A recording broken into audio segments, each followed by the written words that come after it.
Muy bien, como les decía, el tema de ahora es el libre albedrío. Si yo les preguntase ahora a ustedes si el hombre tiene libre albedrío, seguramente voy a recibir muchas, pero muchas respuestas.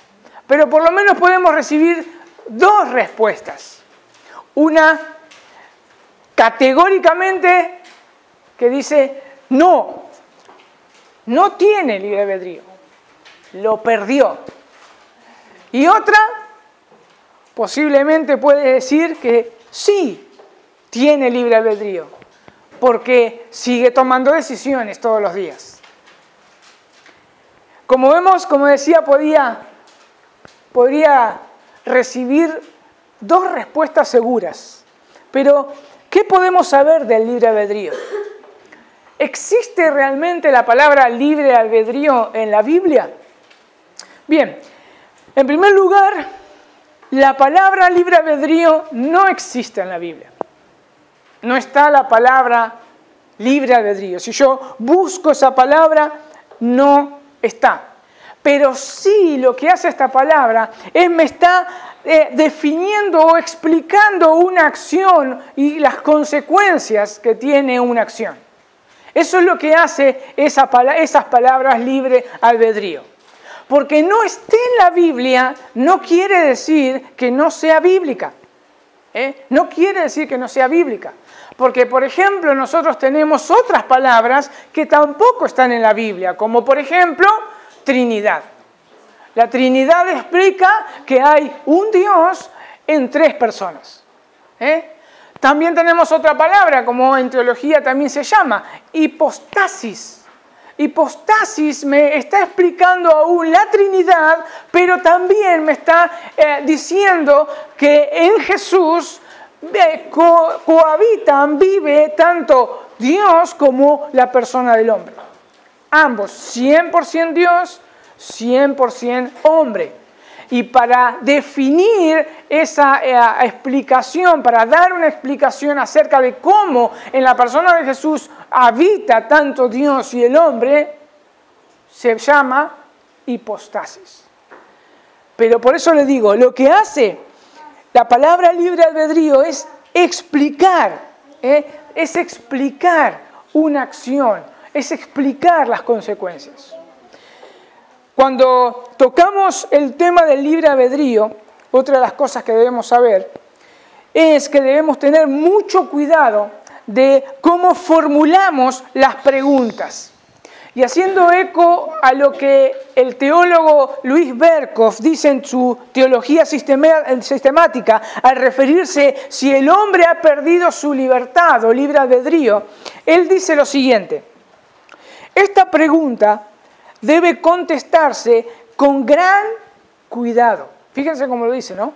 Esta pregunta debe contestarse con gran cuidado, porque tal como se presenta, puede contestarse de una forma negativa, pero también de una forma positiva. Es de acuerdo cómo formulamos esa pregunta. ¿Cómo es esto? Negativamente, el hombre perdió su libertad o libre albedrío. Si yo formulo una pregunta positivamente, el hombre no perdió su libertad y su libre albedrío. Y eso es lo que nosotros vamos a estar tratando de contestar hoy. Vamos a tratar de formularnos la pregunta tanto negativamente como positivamente. Pero antes de entrar a ese tipo de preguntas, quiero realmente despejar ahora una visión, una filosofía que es la visión humanista que hoy existe en la sociedad.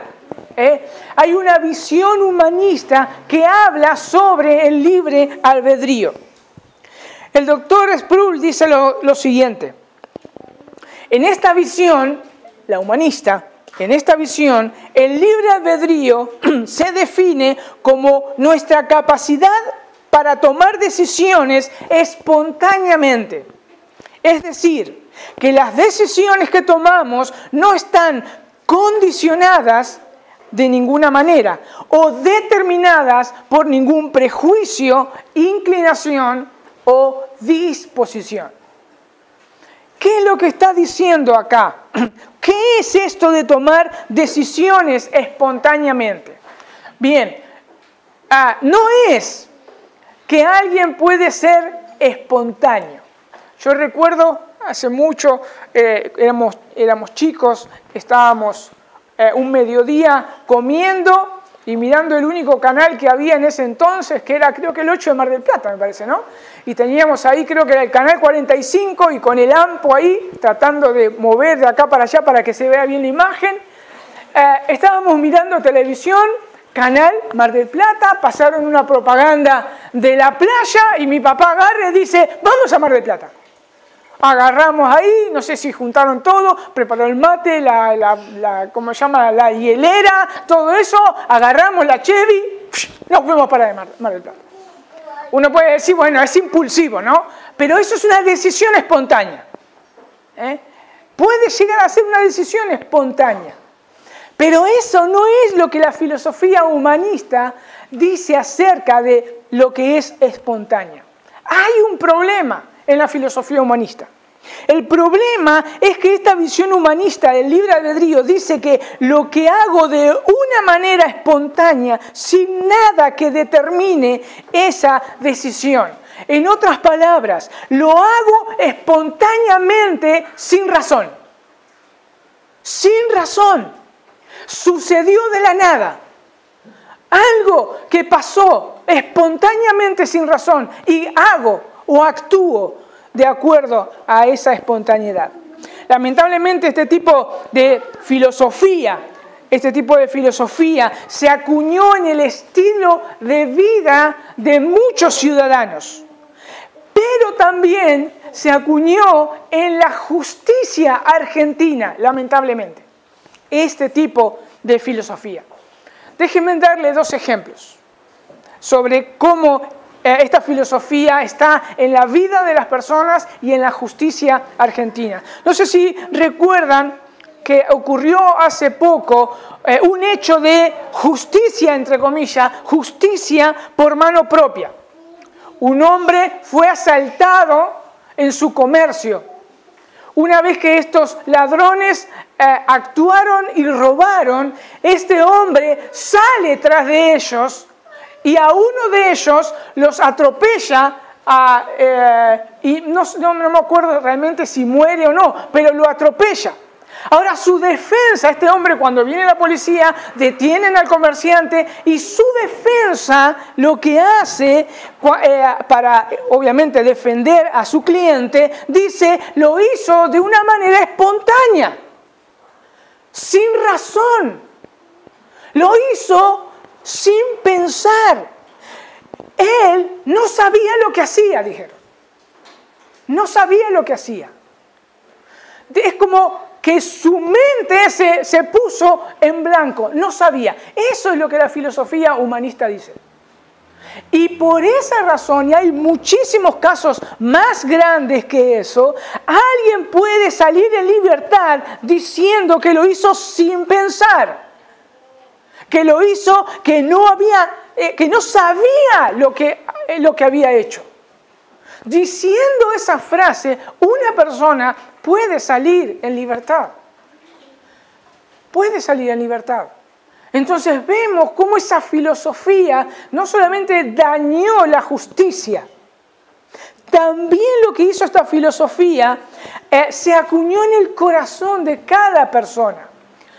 Otro ejemplo, en la vida cotidiana, alguien puede mentir. Alguien puede mentir espontáneamente, puede decir. Espontáneamente mentí. ¿Y qué pasó? Cuando lo descubren, para defenderse, es exactamente la misma frase. Si uno le puede decir, ¿por qué mentiste? Y no sé, lo hice sin pensar. Esa es la filosofía humanista. Lo hizo sin pensar. De la misma manera, uno puede cometer cualquier tipo de pecado, cualquier tipo de transgresión y decir exactamente las mismas palabras. No sé por qué lo hice. Eso es lo que la filosofía humanista habla. ¿Y cuál es el problema con este tipo de filosofía? Le quita la responsabilidad moral a la persona. El hombre ya no es más responsable moralmente, porque todo surge de la nada. Es algo que pasó espontáneamente. No lo sé. Por eso salen en libertad. Por eso no se puede castigar. Y es muy peligroso, realmente. Pero nosotros nos olvidamos que hay una ley moral puesta por Dios. Una ley que nos indica el carácter de Dios. Esa ley moral de Dios la podemos encontrar aún en los 10 mandamientos. Un hombre, un ser humano libre debe ser responsable y es responsable ante Dios. Como por ejemplo, en estos dos casos, ellos violaron mandamientos de Dios. No matarás. Que se puede encontrar en Deuteronomio 5, Éxodo 20, Mateo 5 del 21 al 26. No robarás. El segundo caso de una vida cotidiana que miente espontáneamente, entre comillas, dice, no darás falso testimonio a tu prójimo. Están violando la ley de Dios. Moralmente son responsables y deben ser castigados por su acción. Dice un autor lo siguiente: la Biblia se preocupa en cuanto a las decisiones que tomamos. Es que no solo se trata de lo que elegimos, sino de cuál fue nuestra intención al tomar esa decisión. Así que no hay tal cosa como lo hice sin pensar. No hay tal cosa como no sé por qué lo hice. Somos responsables de nuestras acciones. Somos responsables de nuestras acciones y de nuestra intención.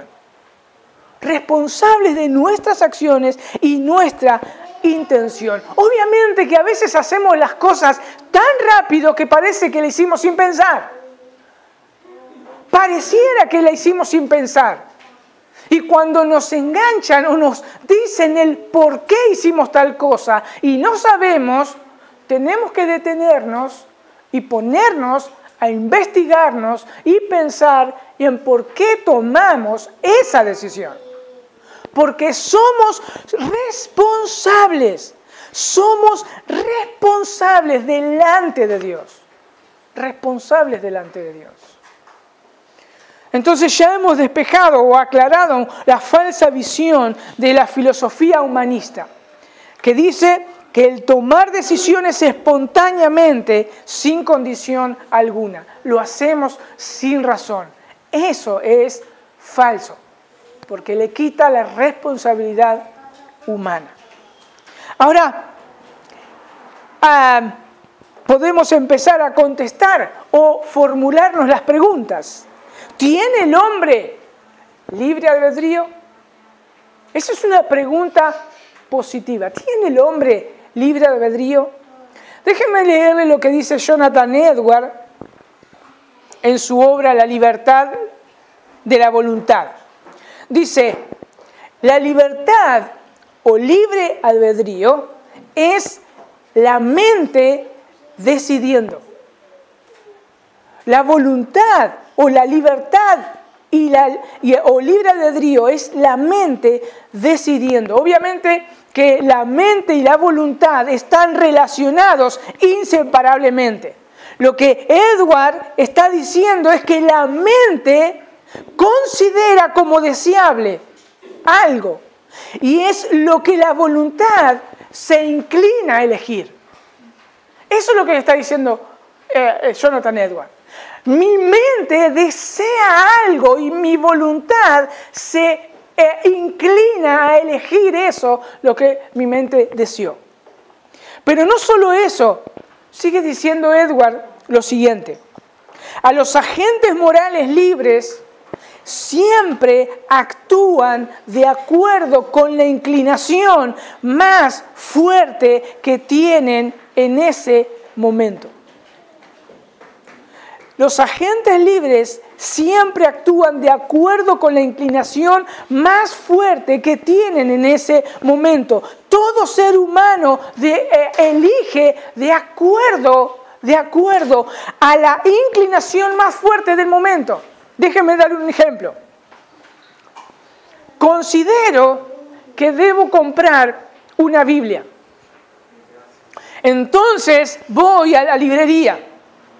Y me encuentro en la librería que hay una estantería llena de Biblias. Y ahí veo una Biblia de Estudio de las Américas, ahí veo una Biblia de Estudio de John MacArthur, ahí veo la Biblia de Estudio Thompson. Y entonces agarro y en ese momento mi inclinación más fuerte es decidir por una de esas Biblias. Y escojo, por ejemplo, la Biblia de las Américas. Ahora, ¿por qué preferí esa y no la otra? Dice un autor lo siguiente, antes de contestar esa pregunta. Antes de tomar una decisión, tengo que tener cierta conciencia de cuáles son mis opciones para que sea una decisión moral. ¿Qué es lo que está diciendo? Yo tomé esa decisión porque las opciones que habían, por ejemplo, estaban de acuerdo a mi presupuesto. O yo tomé esa decisión de elegir la Biblia de las Américas porque tenía el dinero, pero necesitaba el dinero también, o parte del dinero, para seguir haciendo compras. Esa es la inclinación más fuerte que tuve en ese momento. Pero si yo hubiese, por ejemplo, tenido que comprar la Biblia, por ejemplo, de las Américas y guardarme dinero, pero veo que la Biblia de John MacArthur es más cara y deseo tener esa Biblia a toda costa, mi decisión más fuerte en ese momento es comprar la Biblia más cara. Siempre nosotros actuamos con la inclinación más fuerte del momento. No me importa si me tenía que sobrar dinero. Mi inclinación más fuerte fue comprar la más cara. Y así es como nosotros actuamos, siempre conscientes y libremente. Ahora, la razón entonces por la cual decía, es el deseo más fuerte en ese momento. Si yo tenía entonces dinero porque, qué sé yo, tenía que ir al mercado a comprar, creo que Sociedad Bíblica, bueno, está por acá y cerca está el mercado municipal. Entonces tenía que ir a comprar pescado, qué sé yo, al mercado municipal y pasé frente a Sociedad Bíblica. Seguramente que mi deseo más fuerte es entrar a Sociedad Bíblica y comprarme un libro. Pero siempre actúo de acuerdo a lo que mi mente dice. Siempre actúo de esa manera. Fíjense ahí en Romanos 7:15. Romanos 7:15. Dice el apóstol Pablo lo siguiente. Porque lo que hago no lo entiendo. Pues no hago lo que quiero, sino lo que aborrezco, eso hago. Dice el pastor Sugel respecto a este pasaje lo siguiente. Cada cristiano posee algún deseo en su corazón de ser justo. Sin embargo, hay una guerra librándose en nuestro interior, porque continuamos teniendo deseos malos. Cuando escogemos la maldad sobre el curso de acción justo, en ese momento deseamos el pecado más que la obediencia de Dios. Obviamente que esto solamente sucede en una persona cristiana. Solamente sucede en una persona cristiana. Pero cuando yo elijo pecar, sabiendo que es pecado y está en contra de la ley de Dios, mi inclinación más fuerte es hacer pecado. Hay un ejemplo del doctor Sproul que dice que le pueden llegar a decir, pero yo muchas veces estuve tentado y mi tentación era tan fuerte, tan fuerte, tan fuerte sobre ese pecado que decidí no cometerlo. Entonces él dice, entonces la intención más fuerte en ese momento fue no cometer pecado. Entonces siempre vamos a decidir con la inclinación más fuerte. Pero veamos otro ejemplo que es más abarcativo, porque en este caso es para los cristianos. Un ejemplo más abarcativo. Lucas 11. Lucas 11 del 11 al 13. Lucas 11 del 11 al 13. Dice, ¿qué padre de vosotros, si su hijo le pide pan, le dará una piedra? ¿O si pescado, en lugar de pescado, le dará una serpiente? ¿O si le pide un huevo, le dará un escorpión? Y dice, pues si vosotros, siendo malos, sabéis dar buenas dádivas a vuestros hijos, cuánto más vuestro Padre Celestial dará al Espíritu Santo a los que le piden. Pero fíjense lo que el Señor Jesús está diciendo. Jesús está hablando de algo cotidiano, de algo cotidiano que toda persona con hijos normalmente hace y hace cosas buenas. Jesús le está diciendo esto. Ustedes, aparte de ser malos, ¿no? Pero obviemos esa parte, ustedes reconoce que las personas aún hacen acciones buenas.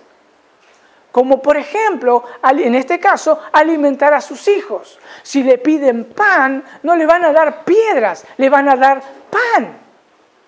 Ahora, estas personas eligen libremente dar a sus hijos lo mejor, porque son sus hijos la razón por la que toman esa decisión, de acuerdo a su inclinación más fuerte en ese momento. Puede ser su amor hacia los hijos, o puede ser también porque sus hijos lloran y tienen hambre. Entonces, la inclinación más fuerte en ese momento de aquel padre o madre es darle o abastecerle esa necesidad física a sus propios hijos. Y está bien. Y lo hacen de una manera libre y espontánea.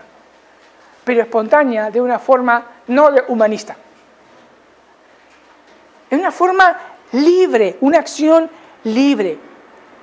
Pero vayamos un poco más allá. ¿Qué nos hace agentes morales responsables delante de Dios? Dice el doctor Sproul al respecto.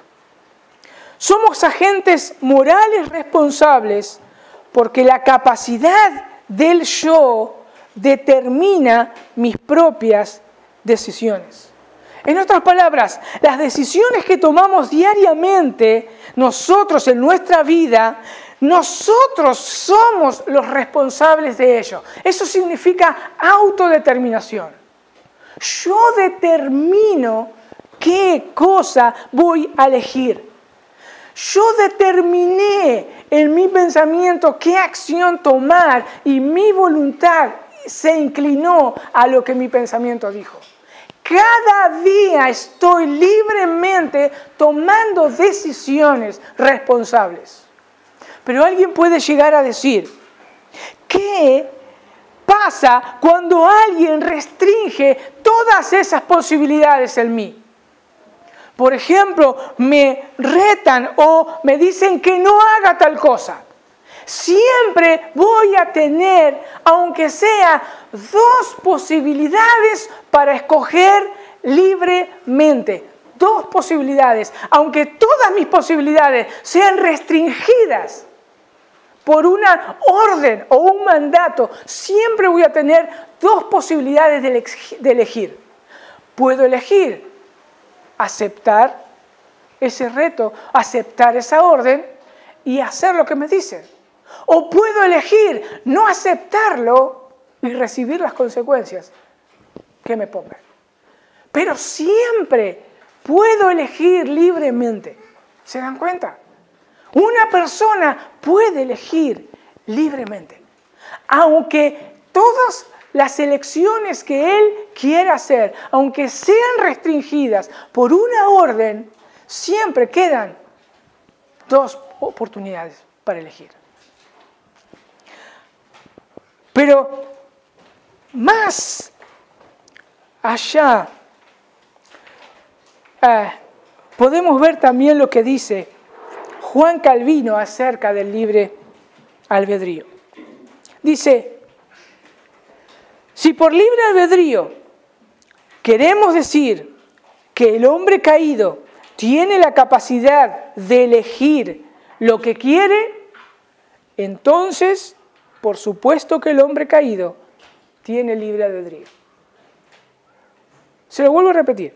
Si por libre albedrío queremos decir que el hombre caído tiene la capacidad de elegir lo que quiere, dice Calvino, entonces el hombre tiene libre albedrío. Pero sigue diciendo, si por ese término queremos decir que el hombre en su estado caído tiene el poder moral y la capacidad de, de elegir la justicia, dijo Calvino, el libre albedrío es un término demasiado grandioso como para aplicarlo al hombre caído. Entonces, de acuerdo a la pregunta que nosotros formulemos de una manera positiva o negativa, tenemos diferentes respuestas. Como vemos, si formulamos la pregunta de una manera positiva, al decir el hombre tiene libre albedrío o la capacidad de elegir lo que quiere, la respuesta es sí, el hombre tiene libre albedrío. Eso es lo que nosotros podemos ver.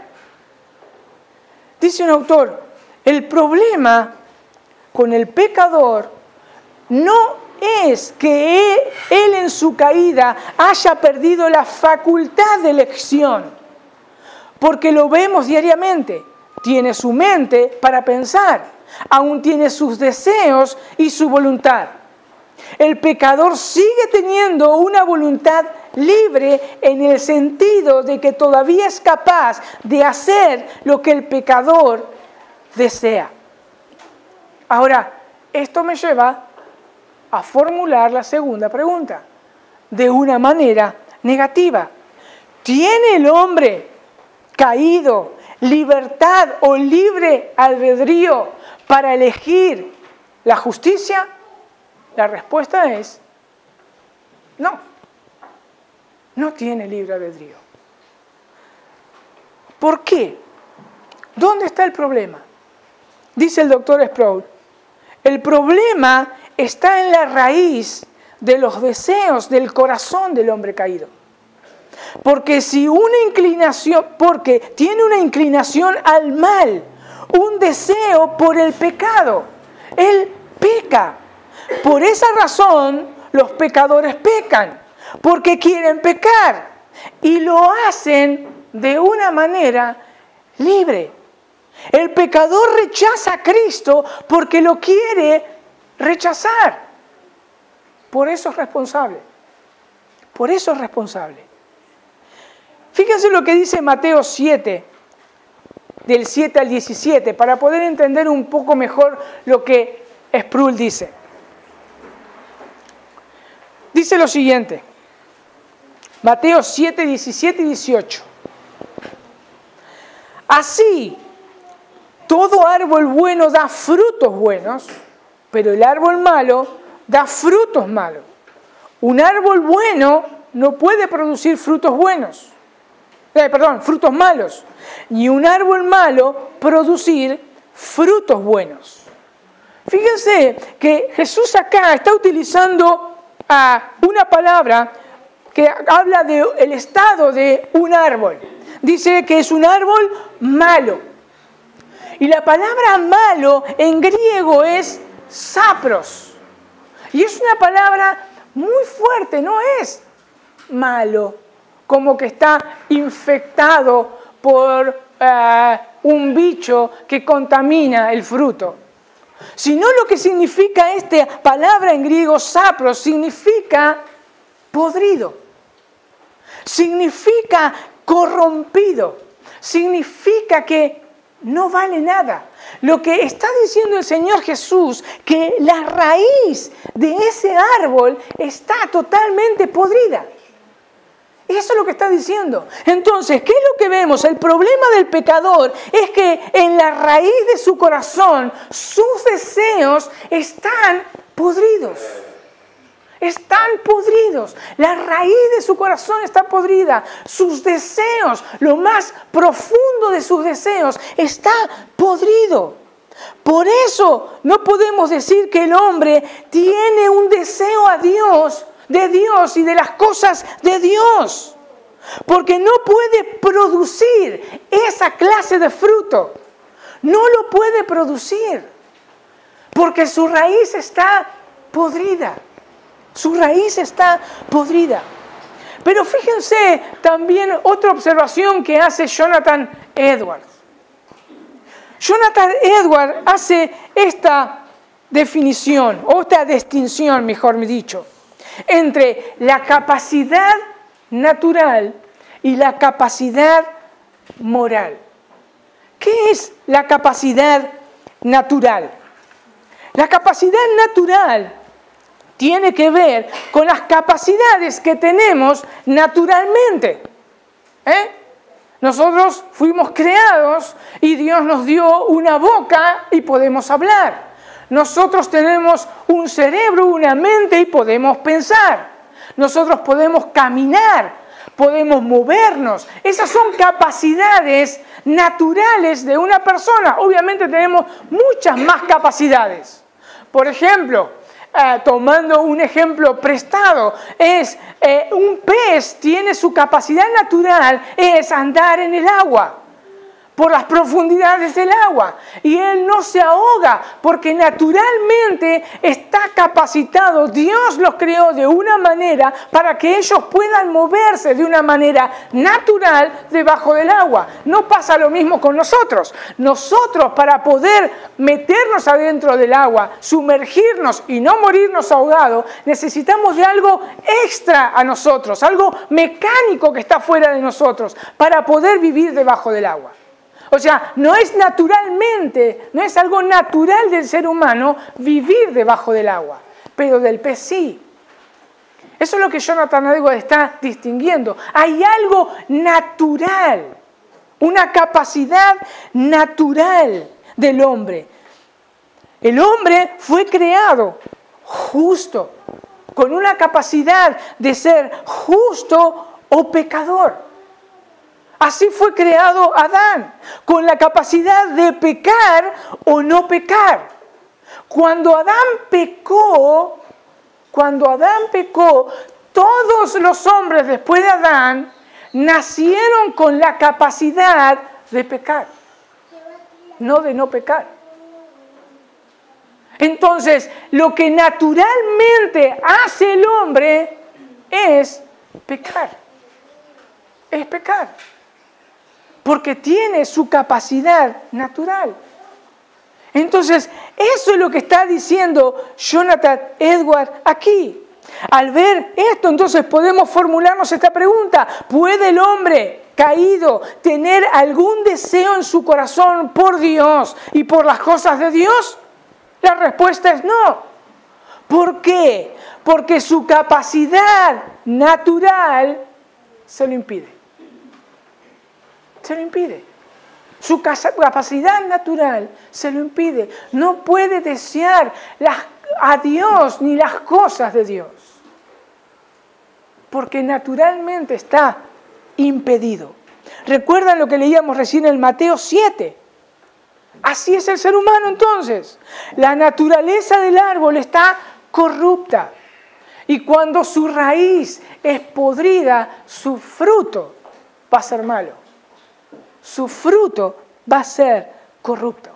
Entonces, Dice Edward lo siguiente: es que en su estado caído ya no tiene la capacidad en y de sí mismo moralmente para ser perfectos, porque es nacido en pecado original. Eso es lo que el hombre es naturalmente, pecador.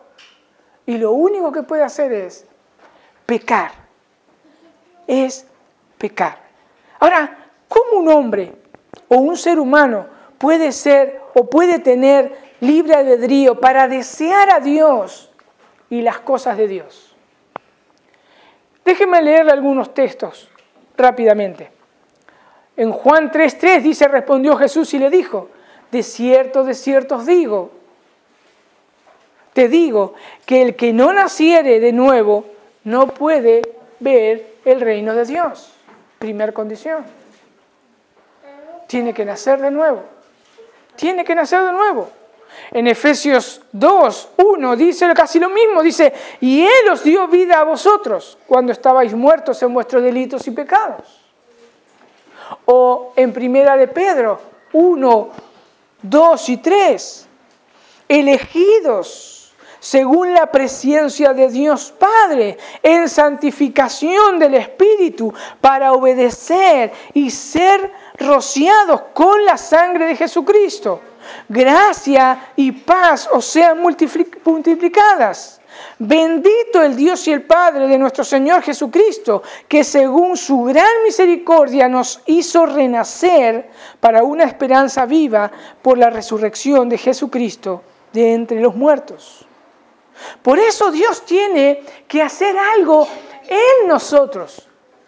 Él tiene que hacer algo en nosotros, porque nosotros, por nosotros mismos, por nuestra capacidad natural, no podemos crear un hombre nuevo, no podemos crear un deseo nuevo para Dios y a las cosas de Dios. No lo podemos hacer. Es Dios que tiene que obrar, es Dios que tiene que venir a través de su Espíritu Santo, es Dios que nos tiene que cambiar el corazón, es Dios que hace una persona nueva, hace una nueva creación y nos da un deseo que antes no teníamos, que ahora sí tiene esa nueva creación, un deseo a Dios. Y entonces yo corro en arrepentimiento y fe. Entonces yo amo ahora a Dios con todo mi corazón. Ahora quiero ser justo para Dios, santo para Dios. Pero es Dios quien hizo eso. ¿Recuerdan lo que dice Pablo en 2 Corintios 5:17? Dice lo siguiente: de modo que si alguno está en Cristo, ¿qué es? Nueva criatura es. Las cosas viejas pasaron, he aquí, todas son hechas nuevas. Otra traducción puede llegar a decir: nueva creación es. Nueva criatura, nueva creación. Hay una nueva naturaleza en mí. Hay una nueva naturaleza en mí que desea Dios. Pero esa nueva creación solo la hace Dios. Solo la puede crear Dios. Entonces, ¿qué vimos hasta acá?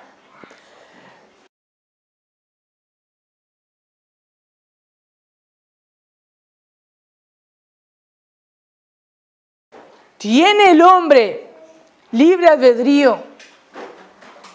Nosotros podemos decir, sí, él puede elegir lo que desea. Sí.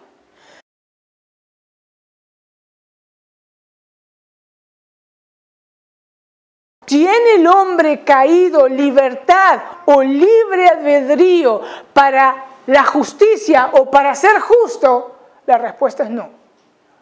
No tiene. Porque su naturaleza se lo impide.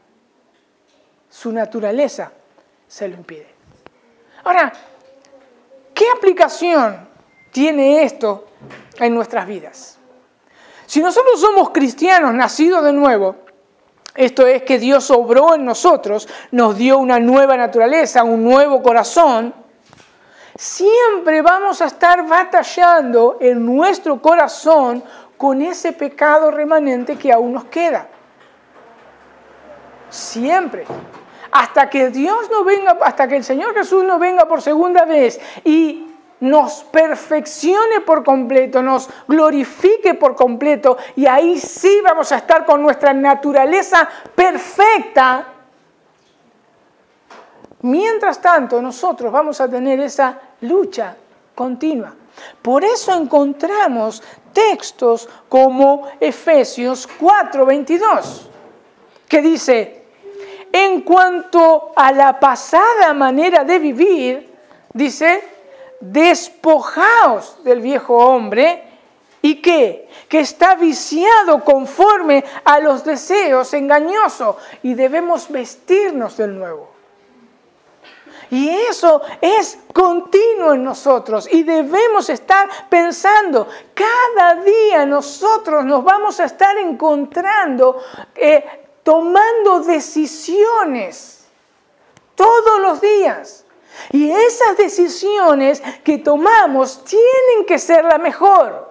Esto es, tienen que estar de acuerdo con la voluntad de Dios. Tienen que estar de acuerdo con lo que Dios ama, lo que Dios anhela.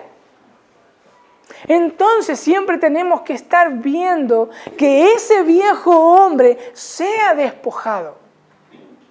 Porque está viciado. Está viciado y muchas veces no me permite elegir correctamente. No me permite elegir correctamente.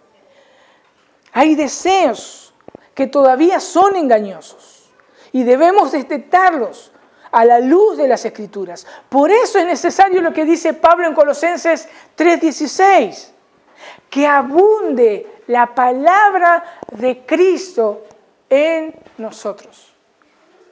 Por eso es tan necesario que la palabra del Señor abunde en nosotros.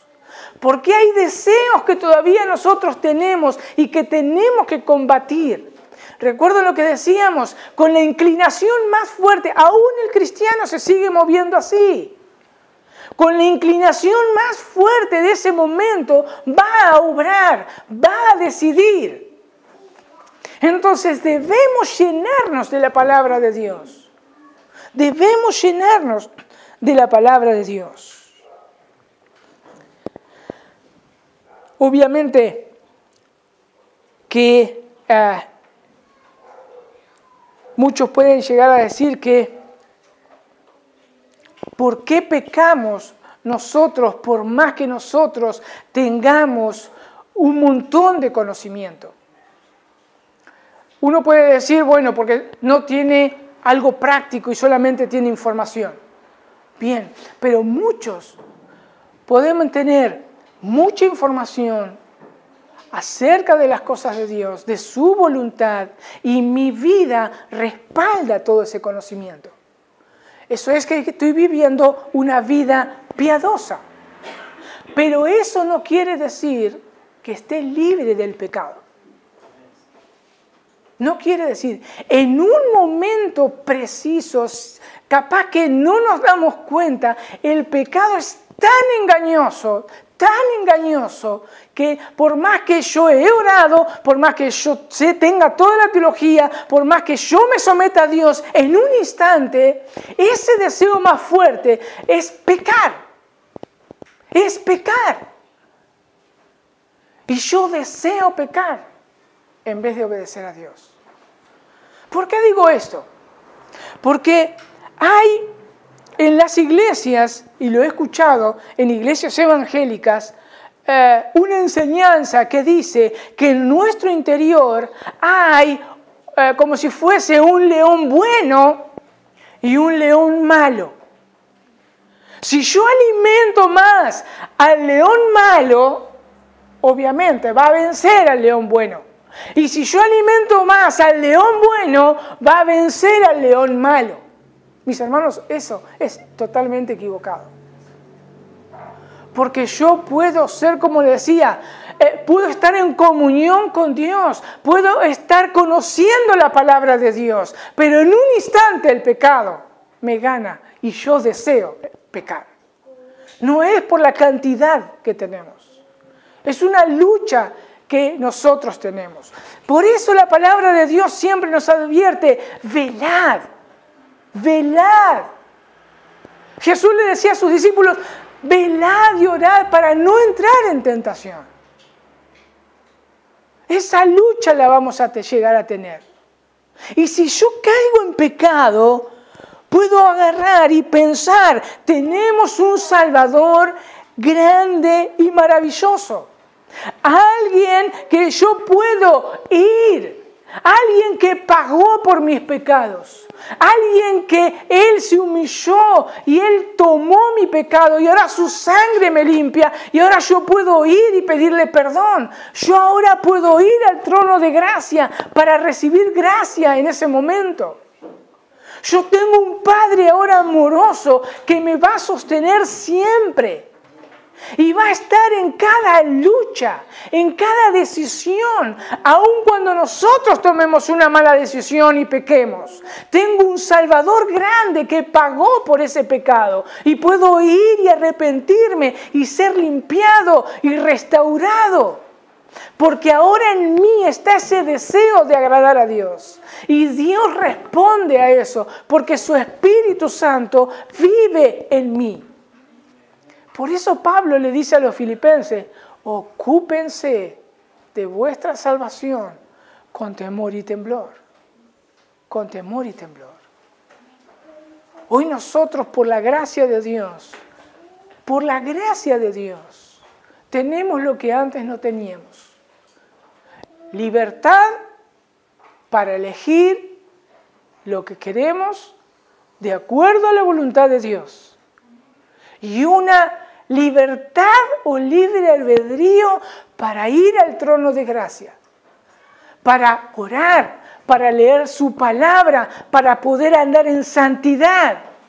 Solo eso tienen los cristianos, los verdaderos cristianos. Ahora, aquellos que no tienen esa libertad pueden clamar a Dios y Él responde. Venid a mí, dice el Señor. Venid a mí todos aquellos que están trabajados y cansados. Si oyes hoy su voz, no endurezca su corazón. Dios extiende hoy su gracia para que cualquiera que venga en arrepentimiento y fe será recibido y ponga su fe en la obra de nuestro Señor Jesús. Y entonces así, Dios obrando en su corazón, tendrán ese deseo que no lo tiene un hombre natural. Vamos a orar. Señor, gracias. Gracias porque has obrado en nosotros y solamente por tu misericordia.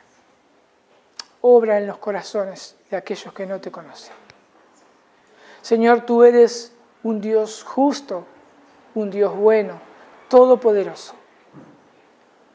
Señor, obra de acuerdo a tu voluntad. En el nombre de Jesús.